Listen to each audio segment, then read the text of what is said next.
Mumbai versus Rajasthan ഈ ഒരു മത്സരത്തിൽ നിന്ന് നമുക്ക് മനസ്സിലാക്കാൻ പറ്റുന്ന സിമ്പിളായിട്ടുള്ള ഒരു കാര്യമാണ് രാജസ്ഥാൻ എന്ന് പറയുന്ന ആ ഒരു ടീം ഈ 14 വയസ്സുകാരനെ ബേസ് ചെയ്തിട്ടാണ് ഇപ്പോൾ ഓടിക്കൊണ്ടിരിക്കുന്നത്. അത് നമുക്ക് മനസ്സിലാക്കാനായിട്ട് സാധിക്കുകയെന്ന് വെച്ചിട്ടുണ്ടെങ്കിൽ അത്രയും സ്ട്രോങ് ടീമായിട്ടുള്ള ഗുജറാത്തിൻ്റെ ഒപ്പം വളരെ ഈസി ആയിട്ടായിരുന്നു ആ ഒരു 14 വയസ്സുകാരൻ രാജസ്ഥാൻ റോയൽസിനെ ജയിപ്പിച്ചു കൊടുത്തത്. പക്ഷേ മുംബൈയിലൊപ്പം ആ ഒരു വ്യക്തി സൂര്യവംശി ശരിക്കും പറഞ്ഞാൽ ഡക്ക് ഔട്ട് ആവുകയാണ്. അത് നല്ലൊരു ഹാർഡ് ഹിറ്റിന് ശ്രമിച്ചിട്ടാണ് ഔട്ടാകുന്നത്. എല്ലാവർക്കും എല്ലാ കളിയിലും ഒരേപോലെ ഫോം ആകാൻ പറ്റില്ല എന്നുള്ളത് സത്യമാണ്. പക്ഷേ ഞാനിവിടെ ആലോചിച്ചൊരു കാര്യം എന്ന് വെച്ചിട്ടുണ്ടെങ്കിൽ കഴിഞ്ഞ വട്ടം നമ്മുടെ രാജസ്ഥാൻ റോയൽസ് റിലീസ് ചെയ്തിട്ടുള്ള ഒരു 4 പ്ലെയേഴ്സ് ഉണ്ടായിരുന്നു.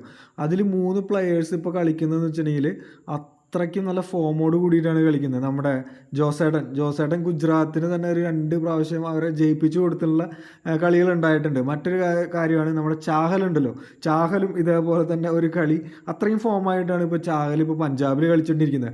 മറ്റൊരാൾ നോക്കുകയാണെങ്കിൽ ബോൾട്ട് എങ്ങനെ കളിച്ചുകൊണ്ടിരിക്കുന്നത് നമുക്കറിയാം. മുംബൈ ഇന്ത്യൻസിന് പോയിട്ട് അത്രയ്ക്കും പ്രധാനപ്പെട്ട ഒരു വ്യക്തിയായിട്ട് ഇപ്പോൾ ബോൾട്ട് മാറിയിരിക്കുകയാണ്. ഈ 3 പേരും നമ്മുടെ രാജസ്ഥാൻ റോയൽസിൽ ഉണ്ടായിരുന്നെങ്കിൽ തീർച്ചയായിട്ടും രാജസ്ഥാൻ റോയൽസ് ഇപ്രാവശ്യം പ്ലേ ഓഫിൽ സിമ്പിളായിട്ട് കയറുമായിരുന്നു.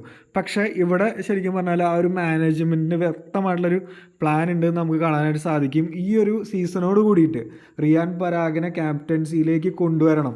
നമ്മുടെ സഞ്ജു സാംസനെ മാറ്റിയിട്ട് റിയാൻ പരാഗിനെ ക്യാപ്റ്റൻസിയിലേക്ക് കൊണ്ടുവരണം എന്നുള്ളൊരു കാര്യമാണ് ശരിക്കും പറഞ്ഞാൽ ഇവിടെ നടന്നുകൊണ്ടിരിക്കുന്നത്. ഫസ്റ്റ് നമ്മൾ നോക്കുമ്പോൾ എങ്ങനെയാണെന്ന് വെച്ചിട്ടുണ്ടെങ്കിൽ സഞ്ജു സാംസൻ്റെ പരിക്കെന്ന് വെച്ചിട്ടുണ്ടെങ്കിൽ കൈവരലിലെ പരിക്ക് എന്ന് പറയുന്നുള്ള ഒരു ഇതിലായിരുന്നു. ഫസ്റ്റത്തെ 3 മാച്ചിൽ ഇമ്പാക്റ്റ് പ്ലെയർ എന്നുള്ള രീതിയിൽ സഞ്ജു സാംസനെ ഇറക്കിയിട്ട് നമ്മുടെ റിയാൻ പരാഗിനെ ക്യാപ്റ്റൻസിയിലേക്ക് കൊണ്ടുവരുന്നത്. അതിനുശേഷം 2 മത്സരങ്ങൾ കളിപ്പിച്ചു. വീണ്ടും ഇപ്പോൾ സൈഡ് സ്ട്രെയിൻ, അതായത് വയറിൻ്റെ അവിടെയുള്ള മസിലുകൾ എന്താ പറയുക സ്ട്രെച്ചായി എന്നുള്ള ഒരു ഇതിലാണ് ഇപ്പോൾ അദ്ദേഹത്തിന് പുറത്ത് കയറ്റിയിരുത്തിയിരിക്കുന്നത്, അല്ലെങ്കിൽ കളിപ്പിക്കാണ്ട് ഇരുത്തിയിരിക്കുന്നത്. സോ ഇതിൻ്റെ ഉള്ളിൽ വ്യക്തമായിട്ട് പ്ലാൻ എന്ന് വെച്ചിട്ടുണ്ടെങ്കിൽ ആ ഒരു നല്ല നല്ല പ്ലെയേഴ്സിനെ എങ്ങനെ പോയാലും ഈ ഒരു സീസൺ രാജസ്ഥാൻ പ്രതീക്ഷിച്ചിട്ടില്ല. ഈ ഒരു സീസൺ എന്ന് പറയുന്നത് റിയാൻ പരാഗിൻ്റെ ക്യാപ്റ്റൻസിക്ക് വേണ്ടിയിട്ടുള്ള ട്രെയിനിങ് ആണ്. അതിനുശേഷം അതിന് വേണ്ടിയിട്ട് കൂടിയായിട്ടായിരിക്കും ഇത്രയും നല്ല നല്ല പ്ലെയേഴ്സിനെ അവർ റിലീസ് ചെയ്ത് വിട്ടിരിക്കുന്നത്. അവർക്ക് കിട്ടിയ പണം ഉണ്ടല്ലോ, ഈ ഒരു പണം ഉപയോഗിച്ച് നെക്സ്റ്റ് സീസണിൽ നല്ല പ്ലെയേഴ്സിനെ വാങ്ങിച്ചിട്ട് അവർ ടീമിനെ മാറ്റാനായിട്ടുള്ള പരിപാടി ആണെന്ന് തോന്നുന്നു. അല്ലെങ്കിൽ നമ്മളൊന്ന് ചിന്തിച്ച് നോക്കി, യാതൊരു തരത്തിലുള്ള ഇമ്പാക്റ്റ് ഇല്ലാത്ത പ്ലെയേഴ്സാണ് ഇപ്പോൾ ഇവിടെ കളിച്ചുകൊണ്ടിരിക്കുന്നത്, രാജസ്ഥാൻ റോയൽസിൽ കളിച്ചുകൊണ്ടിരിക്കുന്നത്. ആകെ ഒരു കളിക്കാൻ അറിയുക അല്ലെങ്കിൽ നല്ലൊരു കൺസിസ്റ്റൻ്റായി നിൽക്കുന്ന ഒരു വ്യക്തി എന്ന് വെച്ചിട്ടുണ്ടെങ്കിൽ നമ്മുടെ ജയ്സ്വാൾ ഉണ്ട്. അതുപോലെ തന്നെ ഹെറ്റ്മെയർ ഇടയ്ക്ക് എങ്ങാനും ആയി എന്നുള്ളൊരു കാര്യമാണ്. രാജസ്ഥാനെ സംബന്ധിച്ചിടത്തോളം എങ്ങനെ പോയാലും ഈ സീസണിൽ നിന്ന് ഔട്ടായി എന്നുള്ളത് ഏകദേശം ഇതോടുകൂടി തീരുമാനമായിട്ടുണ്ട്. സോ ഈ ഒരു സീസൺ എന്ന് പറയുന്നത് റിയാൻ പരാഗിനുള്ള ട്രെയിനിങ് ആയിരുന്നു. അതുകൊണ്ട് തന്നെയാണ് എനിക്ക് തോന്നുന്നു സഞ്ജു സാംസണൊക്കെ 2ാമത് കയറിയിരിക്കുന്നത് അല്ലെങ്കിൽ ഇറക്കാത്തത് ഇതിന് വേണ്ടിയിട്ടായിരിക്കും. ഇനിയുള്ള മത്സരങ്ങൾ റിയാൻ പരാഗിന് കൊടുക്കാൻ വേണ്ടിയിട്ടായിരിക്കും എന്നാണ് തോന്നുന്നത്. പക്ഷേ റിയാൻ പരാഗിൻ്റെ ഭാഗത്തുനിന്ന് ആ ഒരു റെസ്പോൺസിബിലിറ്റി കാണാനില്ല. ഒരു ക്യാപ്റ്റൻ എന്ന് പറയുന്ന ഒരു ഉത്തരവാദിത്വം ഏറ്റെടുക്കുമ്പോൾ ആൾ റെസ്പോൺസിബിലിറ്റി ഇല്ല. കാരണം എന്ന് വെച്ചിട്ടുണ്ടെങ്കിൽ അത്രയ്ക്കും എക്സ്പീരിയൻസ് ഒന്നും ഇല്ല. ആ ടീമിൻ്റെ ഒപ്പം നിന്നു എന്നുള്ളതാണ്.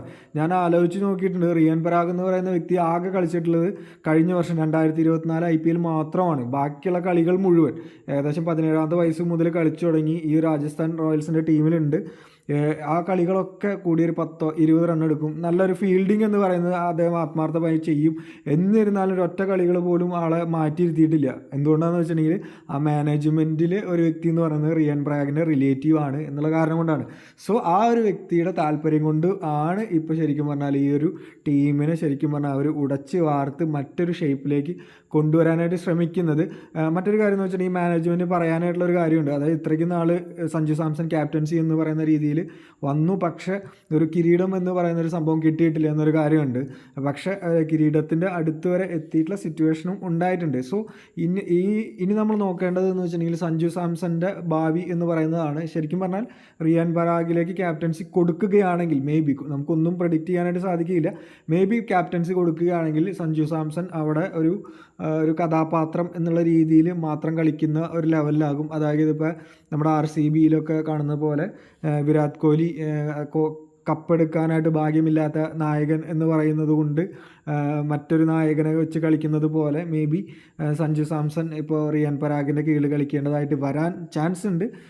അല്ലെങ്കിൽ സഞ്ജു സാംസൺ വരികയാണെങ്കിൽ തീർച്ചയായിട്ടും അടുത്ത ഒരു ഇതിൽ അവർ തീർച്ചയായിട്ടും നല്ല നല്ല ടീമിനെ എടുക്കാൻ ചാൻസ് ഉണ്ട്. അല്ലെങ്കിൽ സഞ്ജു സാംസൺ പുറത്തേക്ക് പോകാനും ചാൻസ് ഉണ്ട്. സഞ്ജു സാംസൺ പോകുകയാണെങ്കിൽ എനിക്ക് തോന്നുന്നു ഇനി എല്ലാ ടീമുകളും നല്ല രീതിയിൽ ഫിറ്റാണ്. ഇപ്പോൾ പഞ്ചാബ് നല്ല രീതിയിൽ ഇപ്പോൾ ശ്രേയസ് അയ്യറിൻ്റെ കീഴിലുണ്ട്. അതേപോലെ തന്നെ ഡൽഹി ആയാലും ഗുജറാത്ത് ആയാലും മുംബൈ ആയാലും ഇനിയിപ്പോൾ CSK മാത്രമാണ് കുറച്ച് ഒരു ഷെയ്ക്കിൽ നിൽക്കുന്ന ഒരു ടീമായിട്ടുള്ളൂ. ബാക്കി എല്ലാ ടീമുകളും അത്യാവശ്യം നല്ലൊരു സഞ്ജു സാംസൻ്റെ ആ ഒരു ലെവലിന് നിൽക്കുന്ന ആ ഒരു ടീമുകൾ എന്ന് പറയുന്നത് ഇപ്പോൾ CSK മാത്രമാണ്. കാരണം CSKയിൽ നല്ലൊരു ക്യാപ്റ്റൻസി ഇപ്പോഴും അവർ സ്ട്രഗിൾ ചെയ്തുകൊണ്ടിരിക്കുന്ന ഒരു ടീമാണ്.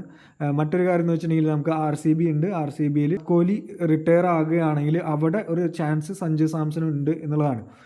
സോ ഈ ഒരു ഇതിലെങ്ങനെ പോലും നമ്മുടെ രാജസ്ഥാൻ റോയൽസ് പ്ലേ ഓഫിൽ കടക്കില്ല എന്നുള്ളത് തീർച്ചയായിട്ടുണ്ട്. എന്നാൽ മറ്റൊരു കാര്യം എന്ന് വെച്ചിട്ടുണ്ടെങ്കിൽ മുംബൈ ഇന്ത്യൻസ് തോൽവിയിൽ സ്റ്റാർട്ട് ചെയ്തിട്ടുണ്ടെങ്കിലും ഇപ്പോൾ അവരുടെ ഗിയറൊക്കെ മാറ്റി ടോപ്പ് പൊസിഷനിൽ വന്ന് നിൽക്കുന്നത് കാണുമ്പോൾ വളരെ സന്തോഷമുണ്ട്. കാരണം എന്ന് വെച്ചിട്ടുണ്ടെങ്കിൽ ഹാർദിക് പാണ്ഡ്യ എന്ന് പറയുന്ന ആ ഒരു ക്യാപ്റ്റൻസി അത്രയ്ക്കധികം ആഗ്രഹിക്കുന്നുണ്ട് ഒരുപാട് ആളുകൾ. കാരണം എന്താ വെച്ചാൽ അത്രയ്ക്കും ഡെഡിക്കേറ്റഡ് ആയിട്ടുള്ളൊരു വ്യക്തിയാണ്. ഒരുപാട് സഹനങ്ങളിലൂടെ ഒരുപാട് പ്രത്യേക സിറ്റുവേഷനിലൂടെ കടന്നുപോയി മോൾഡ് ചെയ്യപ്പെട്ടിട്ടുള്ളൊരു വ്യക്തി കൂടിയാണ് നമ്മുടെ ഹാർദിക് പാണ്ഡ്യ എന്ന് പറയുന്നത്. എനിക്ക് തോന്നുന്നു ഒരുപാട് തഴയപ്പെട്ടിട്ടുണ്ട് ക്യാപ്റ്റൻസിയുടെ കാര്യത്തിൽ, ഒരുപാട് തഴയപ്പെട്ടിട്ടുണ്ട്. ഒരുപാട് ആളുകളുടെ മുമ്പിൽ നാണം കെട്ട് നിന്ന സിറ്റുവേഷൻസ് ഉണ്ടായിട്ടുണ്ട്. പക്ഷേ ഇപ്പോൾ നമ്മൾ നോക്കുകയാണെങ്കിൽ T20യുടെയും വൺ ഡേയുടെയും ക്യാപ്റ്റൻ ഈ ഒരു ഹാർദിക് പാണ്ഡ്യയുടെ കീഴിലാണ് കളിക്കുന്നത്. ഒരുപാട് ആളുകൾ തഴയാൻ നോക്കിയാലും. സോ ആ ഒരു ടാലൻറ്റിൽ ആ ഒരു ടീം ഉയർന്നു വരുന്നത് കാണുമ്പോൾ വളരെ സന്തോഷമുണ്ട്. ഇപ്രാവശ്യവും നമ്മുടെ മുംബൈ ഇന്ത്യൻസ് കപ്പ് എടുക്കുമോ അല്ലെങ്കിൽ RCB ആണോ എന്നുള്ളത് നമുക്ക് വെയിറ്റ് ചെയ്തിരുന്ന് കാണാം. കാരണം എന്താണെന്ന് വെച്ചിട്ടുണ്ടെങ്കിൽ ഇപ്പോൾ ഈ ഒരു കൊല്ലത്തെ IPL സീസൺ എന്ന് പറഞ്ഞിട്ടുണ്ടെങ്കിൽ കുറച്ച് അങ്ങോട്ടും ഇങ്ങോട്ടൊക്കെ കുറച്ച് കാര്യങ്ങളൊക്കെ നടക്കുന്നത് കൊണ്ട് തന്നെ വിരാട് കോഹ്ലിക്ക് ഒരു കപ്പ് കൊടുക്കാനായിട്ടുള്ള ചാൻസ് ഇപ്രാവശ്യത്തെ ഒരു ഇതിലുണ്ട്. കാരണം സച്ചിൻ ഒരു കപ്പ് കൊടുത്ത സ്ഥിതിക്ക് വിരാട് കോഹ്ലിക്ക് ഒരു കപ്പ് മേ ബി ഒരു ചാൻസ് ഉണ്ട്. നിങ്ങളുടെ അഭിപ്രായം കമൻറ്റിൽ നോട്ട് ചെയ്യാൻ മറക്കണ്ട. നമുക്ക് അടുത്ത ഒരു നല്ലൊരു വീഡിയോ ആയിട്ട് കാണാം. അതുവരേക്കും ബൈ.